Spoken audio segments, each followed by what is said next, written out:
Sonic the Hedgehog is one of gaming's biggest mascots. The speedy blue hedgehog has appeared on cereal, merchandise, multiple children's cartoons, feature films, the Smash Bros. Roster, starred in countless games, and a whole lot of fan art. My eyes have seen things no human should ever see.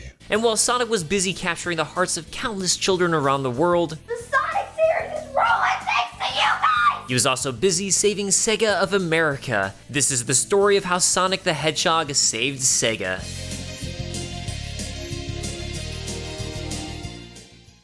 Before Sonic the Hedgehog and the Sega Genesis, there was the Sega Master System.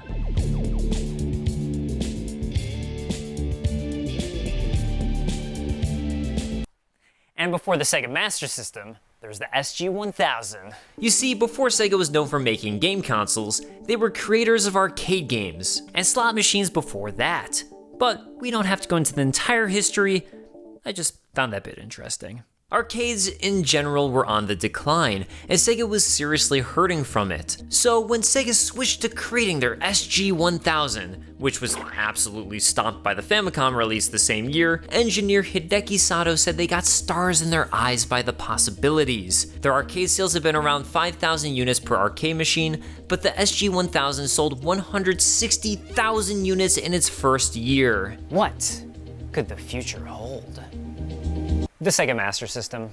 It was the Sega Master System. It did, okay, I guess.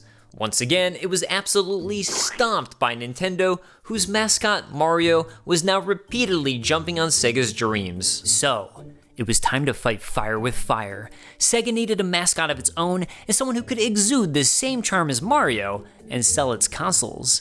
It needed Alex Kidd. Alex Kidd basically took Mario and tried to change it in super minor ways. Instead of jumping, he punched. On a controller, the jump and action buttons were swapped, literally just to be different. And the bosses were rock, paper, scissors matches where you could randomly lose and have to start over. The epitome of skill. Alex Kidd did well enough, and did win over some fans, but it wasn't strong enough to move consoles, and the Master System once again failed, except for weirdly in Brazil, which is a super interesting story of its own.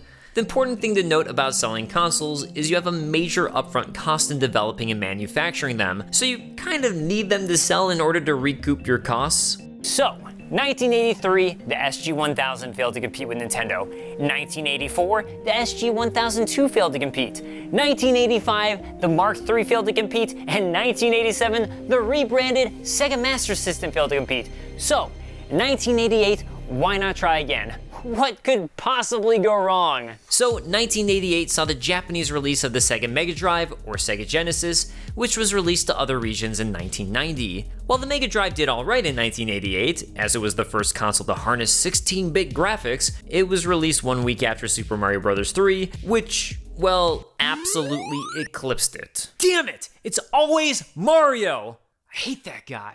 And while the Mega Drive initially sold alright in Japan, with 400,000 units in its first year, its success quickly tapered off. Meanwhile, in the West, the Genesis was released in 1990, and Sega of America CEO Michael Katz was tasked with selling 1 million units in the console's first year. He failed. I mean, to be fair, he sold around 400,000 or so units, so I think he did pretty good considering the chokehold Nintendo and Mario had on the world, but it still wasn't good enough for Sega. So, it was time for a two-part plan. Number 1, replace Michael Katz in North America with Tom Kalinske, who would take over as CEO, which we'll get into later. Number 2, that whole Alex Kidd thing didn't work well enough. We need to beat fucking Mario. God, I really hate that guy with his red hat and mustache and overalls and the charming way that he goes wahoo and his like amazing gameplay mechanics and the way that Mario 3 just... Then Sega president Hayao Nakayama and the creator of Alex Kidd, Kotaro Hayashida, set up a contest within the company to create a mascot who could finally compete with Mario. And it just happened to coincide with another project 2 employees were working on together. One was Yuji Naka. He had been programming games for Sega since the SG-1000 and even programmed Phantasy Star for the Sega Master System. For his latest game, he decided to make a sped-up Ghouls and Ghosts, and he was working together with artist Naoto Oshima. Because the game was about speed, Naoto Oshima came up with the perfect character concept and one we all know and love today: a rabbit. I mean, it makes sense, right? Rabbits are known for being quick. While the rabbit part was obviously canned, some of the initial concepts using the rabbit can actually be seen in the future Sega game Rystar. Anyways, the rabbit would pick up and throw things, but the team decided to make the gameplay more simplistic. They thought of a bear who could curl up and roll, and when they decided the character should be invincible while rolling, a hedgehog kinda made sense. And anyways, Naoto Oshima had a super sick concept drawing of a hedgehog codenamed Mr. Needlemouse, so they went with that.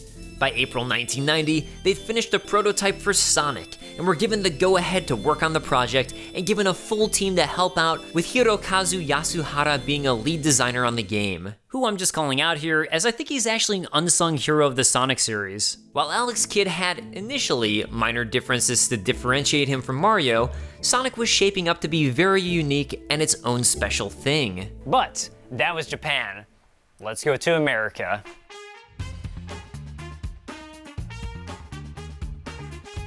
Tom Kalinske had taken over at Sega of America, and immediately told Sega of Japan they were a bunch of marketing losers. Not really, but when translating it to my interpretation, pissed off the board of directors, and with only Sega's president Hayao Nakayama's blessing in Japan, completely changed everything about how the Genesis was marketed in the West. On the Sonic front, Michael Katz, the previous CEO, had seen the original concept art for Mr. Needlemouse and hated it. He hated it so much that he basically told Sega of Japan there was zero chance the game would sell in the West. But Tom Kalinske took one look at the Sonic art and said, What is this?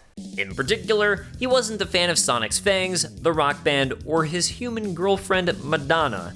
So he and the American product manager, Madeline Schroeder, came back with a number of changes to soften Sonic up for the West. And according to Madeline Schroeder, we softened him up, and it was war. But amazingly, after stiff disagreements and resentment, Sega of Japan finally agreed to change Sonic's look. And despite the American team's misgivings about Sonic's look, when they saw the actual gameplay later that year, they were absolutely blown away by it, and thought they had a massive winner on their hands. And that might be where the story ends. But Sega was against Nintendo, who at the time had a complete stranglehold on the market. And that's where it was genuinely going to take some smart marketing acumen to get Sega Genesis and Sonic in the hands of consumers. So Tom Kalinske presented his crazy ideas to Sega's board of directors in Japan. I'm gonna cut the price of the Genesis by $50, so we sell it at a loss. Also, I know it's disrespectful in Japan to be rude to the competition, but you know what, guys? All our ad money is going towards telling Nintendo they can suck it. Also, you know that weird Mario Hedgehog game you guys are putting all your money into? Yeah, I'm gonna bundle it with the Sega Genesis so it's free. Oh, and by the way, Alex Kidd is mid at best. Unsurprisingly, this invoked the absolute fury of the board of directors. And amazingly, even though the entire board of directors hated him, then and there, Hayao Nakayama told him to go ahead with it, as he'd hired Tom to shake things up. So, summer 1991 at CES in Chicago, Tom Kalinske and Sega of America began to reveal Sonic to consumers. Their booth featured a cheeky side-by-side of Super Mario World and Sonic the Hedgehog to show off what they felt was clearly the better game: Shaq Fu. Kung Fu Shaq style. Or Sonic. Whatever. Meanwhile, they set up playtests around the country for kids to compare Sonic and the not yet released in the States Super Mario World, where they found 80% preferred Sonic. Not a bad way to market your game. So, with that information in mind, and the fact that Tom Kalinske and Sega of America were genuinely worried that if Sonic failed, Sega would fail along with it, especially with the looming release of the Super Nintendo of August 23, 1991, Sega got to work. Sonic would be releasing sometime that summer, so gotta go fast. The idea was to make Sega look like the cool version of Nintendo, and of course, Sonic would be a major selling point for that. They partnered with LA's Kiss FM for a 16 weeks of summer, where they promoted Sega and did consistent giveaways.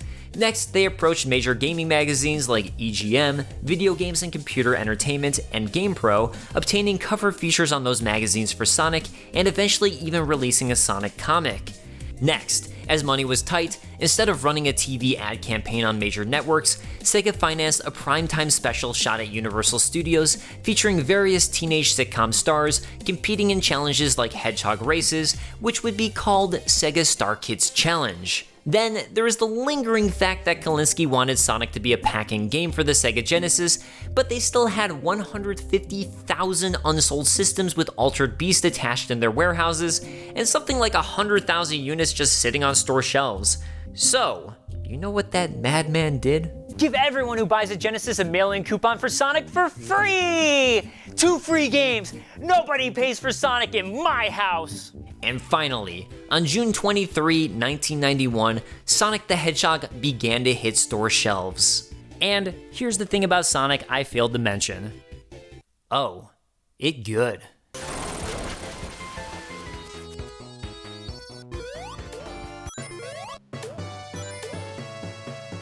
And between all of this marketing and promotion, as well as word of mouth of just how great of a game Sonic was, Genesis sales started to slowly ramp up to the point that they were starting to quadruple.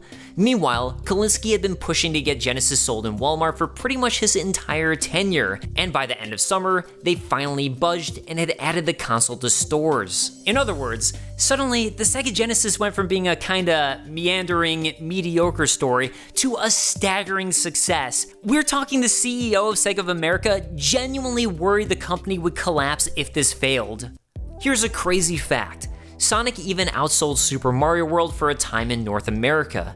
Not only that, but the Genesis actually outsold the Super Nintendo during the holiday season of 1991.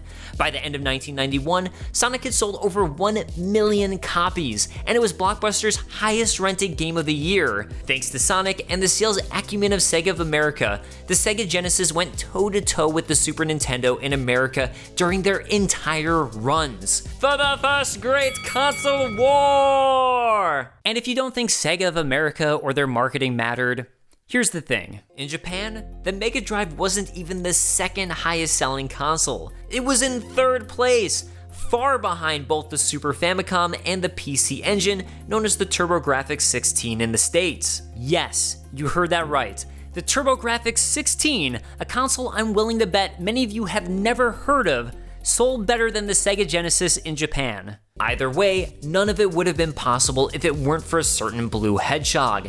Sonic would end up having an entire run of mega successful games in the West, with Sonic 2 and my personal favorite, Sonic 3 and its tie-in Sonic & Knuckles, all releasing in quick succession. Sonic spin-off games, like Sonic Spinball, also proved successful for Sega, and Sonic became a mascot who would help sell their future systems. Today, while Sega eventually fell off of the console wars during the Dreamcast era, in part due to overspending on a certain game, Shenmue, Sonic is still one of gaming's most beloved characters, even having one of the first critical and commercially successful video game film adaptations.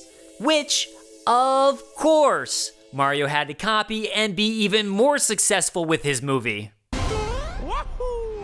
Thanks, Mario. You unclogged Sonic's moment. While it's important to remember that Tom Kalinske helped market and sell Sonic in the West, ultimately, Sonic was a cultural phenomenon in his own right. The game resonated with players in a way that few others ever have, and in spite of the American marketing team's misgivings about Sonic's look, his art and design were definitely a huge part of his success with his cute but also super cool aesthetic. And that's how this plucky guy would save an entire company and give it legs for years to come. I hope you enjoyed, and if you did, make sure to check out next week's episode on one of my favorite franchises, The Legend of Zelda. And if you missed it, last week I covered Resident Evil 4 and it was a total banger, so check that out.